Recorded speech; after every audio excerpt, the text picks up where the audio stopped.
Ngiyabingelela ekhaya leZwi, ngibingelela ubaba nomama uNsibande egameni likaJesu nabazalwane bonke. Ngizombonga nje kakhulu uNkulunkulu, ngizothola nje ubufakazi.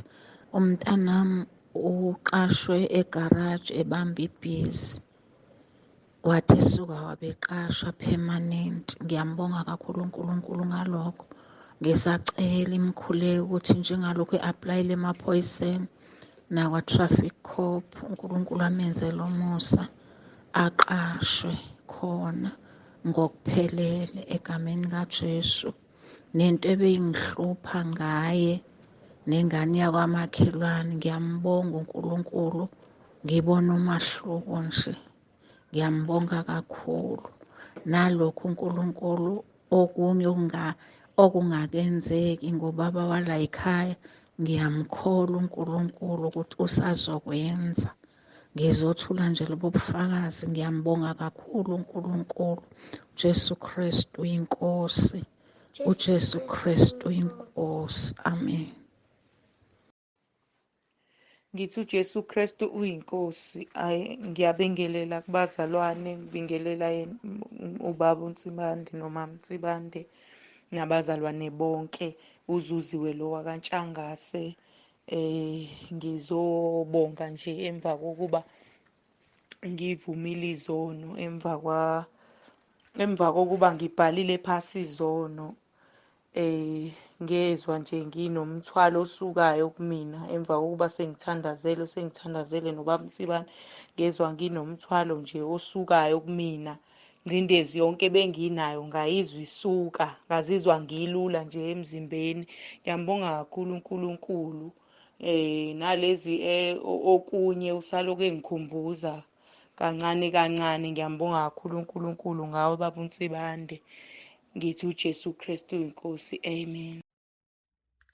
Amen baba. uJesu Kristu uyinkosi. Ngiyabingelela abazalwane bonke abasekhaya lezi nasekhaya lendlu kaJehova kuyabonekela. Ngiphakamisa nje nami ukumbonga uNkulunkulu. Ngithi angidlulise nami le-VN bazalwane noma sekulate. Bengibe ngihlushwe nayifoni kodwa nje ku-21 days of fasting uNkulunkulu ungenzelile ummangaliso. Benginenkinga, ngine-stress, ngangiphelelwe umsebenzi mhla ngo-22 December.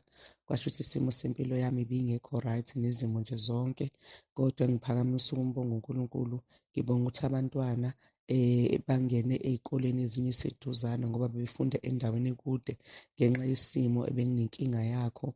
Ngiyambonga uNkulunkulu ukuthi baqalile ey'koleni bayafunda. Ngiyayibona i-improvement naphansi kwekhaya lami nakubantwana, noma izimo-ke ezinye zingokubuyela esimweni engangakudlulisa ngalesa sikhathi, kodwa uNkulunkulu ngiyambonga ngoba ungilwelile izimpi engike ngadlula kuzona.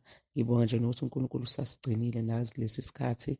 Ngiyabonga nje kakhulu bethi angidlulise lokho ukuthi kuyabonakala ukuthi ukuba sekhaya leZwi kuningi uNkulunkulu angenzelile khona. Abantwana bayaqhubeka noma izitha besithi siyalwa, kodwa mesisebenzisa igama likaJesu uNkulunkulu uyasilwela. Nasemaphusheni masebenzisa igama likaJesu uNkulunkulu uyasilwela ngenelele. So nje ngiyambonga kakhulu uNkulunkulu. Bengidlulisa lokho ukuthi abantwana bangenile ey'kolweni la ade befisa ukuthi bangene khona. So nje uNkulunkulu wangenelela, bayaqhubeka njengamanje, akukho nje okuphazamisayo.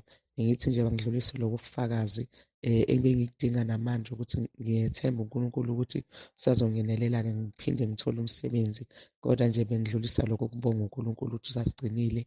Ngiyabonga kakhulu bazalwane, ngiyakubonga kakhulu baba. uNkulunkulu angigcine, siyasizakala kakhulu ngey'ntshumayelo. Nami ngiyasizakala kakhulu nabazalwane abanye ngike ngibasherele. Ngiyabonga kakhulu. uJesu Kristu uyinkosi. Amen. uJesu Kristu uyinkosi baba. Ngiyabingelela egameni lenkosi yethu Jesu. Baba, inkosi ingikhombise ukuthi abazalwane bayanikela ngeminikelo enesici, iminikelo engcolile. Ngiyacela ukuthi abazalwane bexwaye ngoba uNkulunkulu uyabona. Ngisho bona bengenzela ukuthi bebonwe abantu ukuthi banikelile, kodwa uNkulunkulu uyabona ukuthi lowo mnikelo awukho clean. Kungcono kumane umuntu enganikeli kunokuthi edelele uNkulunkulu ehambise umnikelo azi kahle ukuthi uthole ekungcoleni, awukho clean. uJesu Kristu inkosi, masinikele ngomnikelo ongenasici owemukelekayo kuNkulunkulu. Even kwi-Old Testament izwi likaNkulunkulu ngaleso sikhathi besanikela ngamaduna, liyasitshela encwadini kaLeviticus 22 verse 19 ukuthi kwakufanele ukuze bemukeleke ukuthi benikele ngeduna elingenasici. Umnikelo ongenasici iwona owemukelekayo kuNkulunkulu, hhayi ukuthi sithole imali ekungcoleni bese siyonikela ngayo endlini kaNkulunkulu. Even kuFiliphu 2 verse 15 izwi likaNkulunkulu liyasivezela ukuthi kwathina sidingeka ukuba sibe ngabangasolekiyo, abangenacala, sibe abantwana bakaNkulunkulu abangenasici. So-ke sinikela kanjani ngemali esiyaziyo ukuthi ayikho clean? Jesu Kristu inkosi. Jesu Kristu inkosi, ngiyabingelela kaNsibande nomama nomndeni wonke kaNsibande. Ekuseni nje uJesu Kristu inkosi. Baba, ngizothanda lezo ubufakazi ngomntwana wami kade engaphilile. It was Tuesday last week. Engathi ngene isifo sokuwa. Ngavele ngathatha ifoni ngavula umthandazo waseRoma 10 verse 9.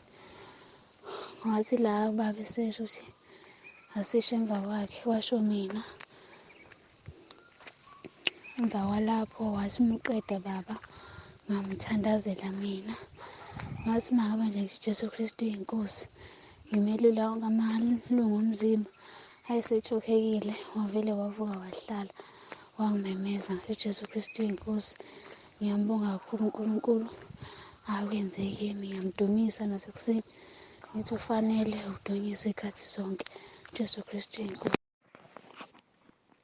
uJesu Kristu inkosi, ngibingelele ubaNsibande nomaNsibande, ngibingelele ekhaya leZwi nasentabeni yendlu kaJehova kuyabonelelwa. Ngicela ukuletha ubufakazi.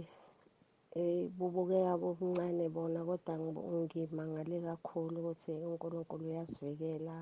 Sinazo zonke izinto nje esinazo uyayivikela, ngisho ey'ndlini zethu uyavikela. Ngibonge kakhulu umamncane wami uNesta Masondo owangifaka ekhaya leZwi. Hhayi, kuyaphileka kakhulu ekhaya leZwi, ngiyabonga. Ngihambile izolo ngaya enkonzweni kanti bengishiye iketela li-on. Sekwenzeka okwesibili lokho. Umangale kabi uma ngibuya enkonzweni. Hawu, iketela li-on, alishile, alonakele indawo, alibhoboke indawo. Ngithuke kakhulu kanti vele kungithusile ngakunaka-ke namhlanje ukuthi hayibo, nakuqala uyake yenzeka into ekanje iketela, kodwa nje ngathi uma ngithela amanzi hawu lasebenza. Ngathi hayi, uNkulunkulu uyamangalisa. Obunye ubufakazi, ngakhulekela ugogo wakamakhelwane, kusho ukuthi ubegula nje engakwazi ngisho ukunyathela iy'nyawo zakhe zivuvuke kakhulu. Ngamkhulekela wasinda ugogo, wangitshela ngakusasa wathi yeyi wengane yami, uthe ungikhulekela bekungathi kunento ehlakazekayo onyaweni, ihlakazeka into, ihlakazeka igijima nomlenze. Uthi ugogo waze wabheka, uthi ngathi hayibo, le ngane iphetheni esandleni. Yathi uma ekhuleka unyawo lahlakazeka kangaka, ngoba ngesikhathi ubaba ekhuleka, sikhuleka baseRoma 10 verse 9, ngabeka isandla sami phezu kwakhe ugogo, pheka unyawo lagogo. Uthi ugogo wayecabanga ukuthi kunento engimbambe ngayo, uma ebheka hhayi, angimbambanga ngalutho, kanti amandla nje kaNkulunkulu.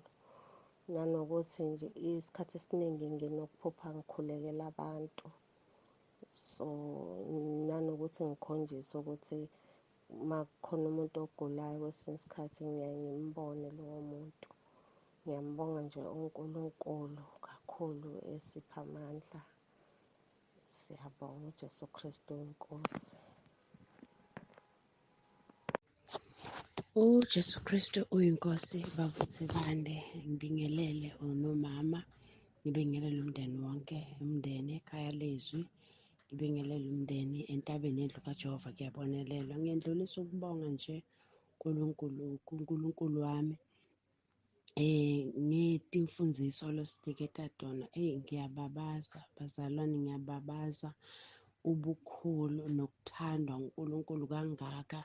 Simbonge uNkulunkulu ngawe baba uNsibandelo kokuthi noma besisemkhosini kodwa timfundziso besititfola each and every day. Usifundzisa emaciniso wona wodwa uthi noma usemkhosini uve lokuthi hayi khona ngiyabona lokuthi kwangathi bengingakayibambanga kahle, kodwa uNkulunkulu lonemusa. Ngiyabonga ngathi kuthi ngingabonga ngithini. uNkulunkulu babe akakukhulise, akuvikele ngempela, uqhubeke ulikhulume liciniso leli ciniso leselingekho nasemabandleni, uchubeke usifundzise. And ngikhulekela lokuthi nathi sibazalwane asithi noma sesivile sihambe siyokwenda njengokusho kwezwi likaNkulunkulu. Baba uNkulunkulu akakukhulise ngempela. Ngiyababaza ngithi uJesu Kristu uyinkosi. Amen. Jesu Kristu inkosi, Jesu Kristu inkosi, Jesu Kristu inkosi. Ngiyabingelela ekhaya leZwi entabeni kaJehova kuyabonelelwa. Baba ngithi nje ngidlulise ukumbonga kakhulu uNkulunkulu sigcinile kuze kufike lesikhathi. Hawu mkhulu uJehova ngekhathi zonke. Baba ngangena emkhosini ngokuthi simkwathi ngishaya idatha nginalo. Shuthi kunekwayo kanje ngaze ngakhohlwa, kodwa baba iphupho engalibona ngaboniswa induku. Le nduku baba ime ngathi unxantathu lephezulu lasicija yona phansi, umhlaba ngathi nje isemkhathini umhlaba. Kwase kwehla icathulo ngathi izogqoka ngokhisimusi esingcolile nje, icathulo lasi-3. Into baba ngithema ngiyibona izolo baba ngisenkonzweni la ngikhonza khona eZayoni, ngambona lo baba ephethe le nduku exactly lento engangiyiboniswe yona, ngayibona ephusheni baba. Ngathi kulabantwana bami sengibukile ngathi yazi le nduku atiphethe le baba ngayibona, ngathi ngabatshela abantu, ngaze ngatshela abantu abami ngathi yazi le nduku le ephethe lo baba. Nakhumbula ngentshela ukuthi le nduku le lo mhlaba lo engubonayo uwehlisa icathulo esingcolile, ubaba lo kade iphethe yona le nduku le ayiphethe ime njengoba ngangiyibone ephusheni baba. Ngithi nje uJesu Kristu inkosi, Jesu Kristu inkosi, uJesu Kristu ngaso sonke isikhathi. Baba nje ngibonga nje kakhulu amandla kaNkulunkulu. Umntwana lo wayesalile eklasini ka9 uphinde nje wabuyela kahle esikoleni baba, right. Ngiyambonga nje uNkulunkulu ngaso sonke isikhathi nje. Ngiyabonga nje ukuthi angipha amandla nje ukuthi ngikhuleke ngibone izinto baba. Hayi baba, hayi mkhulu uNkulunkulu ngaso sonke isikhathi. uJesu Kristu inkosi, Jesu Kristu inkosi, uJesu Kristu inkosi. Jesu Kristu inkosi. Ngiyabingelela ekhaya leZwi nasentabeni yendlu kaJehova kuyabonelelwa. Ngibingelela ubaba Msibande nomama Msibande nomndeni wonke egameni likaJesu Kristu inkosi yethu. Jesu Kristu inkosi. Amen. Bazalwane, ngithula ubufakazi kodwa nje ngidlulisa ukumbonga uNkulunkulu. Iyammangalisa indumiso esiyithola ngamasonto, imnandi, ishaya enhlizweni, uzwe ukuthi wadunyiswa uJehova. Simbonga nangezwi. uNkulunkulu uke akhulume ngobaba uNsibande, ithi ethe qeda kube kugcwele inyembezi emehlweni, kuthi khala ungazi ukhalelani. Hey bazalwane, siyophendula phambi kaNkulunkulu ngokungaphenduki emva kwezintshumayelo ezingaka, ukukhuluma kukaNkulunkulu okwenzeka phezu kwey'mpilo zethu.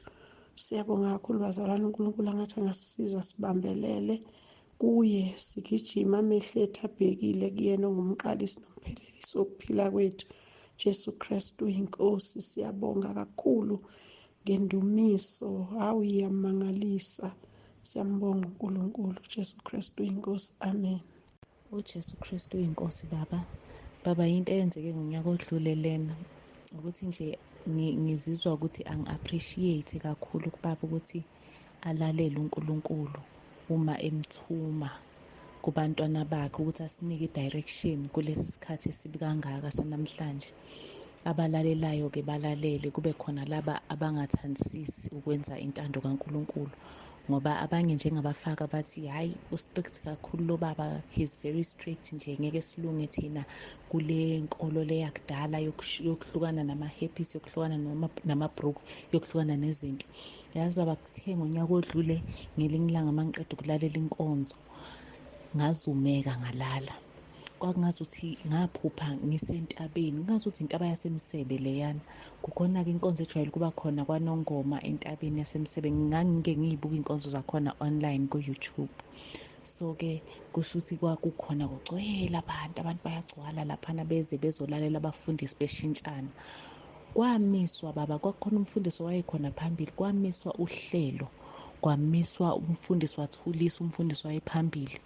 Kwakhuluma umuntu owayephakathi esixukwini, wakhuluma ngey'limi, ekhuluma ngey'limi lowo muntu loyo. Mangithi ngiyamlalela lo muntu ngizwa ukuthi ukhuluma imfihlakalo yasezulwini kodwa angazi ukuthi uthini.